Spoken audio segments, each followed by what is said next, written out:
শিলচর শহরের অম্বিকাপট্টি এলাকায় মরাল পুলিশিংয়ের নামে এক চাঞ্চল্যকর ও নিন্দনীয় ঘটনার উদ্ভব হয়েছে। অভিযোগ, একদল দুষ্কৃতী এক যুবককে ঘিরে ধরে জোরপূর্বক আটক করে মারধর করে।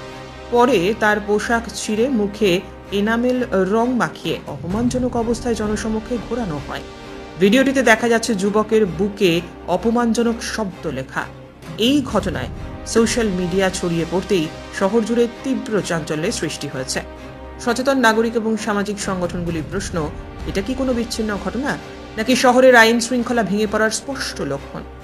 সমাজকর্মী ও বিশিষ্টজনেরা দাবি করছেন, প্রশাসন যদি ঘটনাটিকে হালকাভাবে নেয় তবে এই প্রবণতা কিন্তু বিপজ্জনক আকার ধারণ করবে।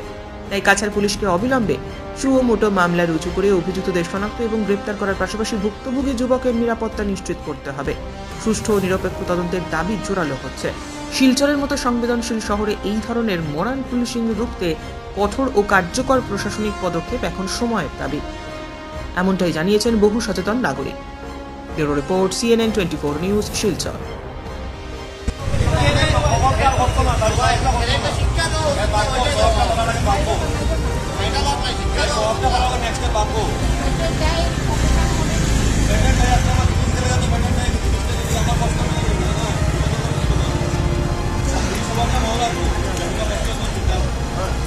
रुको ना, सबको दिखा दो। जमाना भी ले जाओ, खाली कर जाओ, खाली कर जाओ, खाली है जाओ।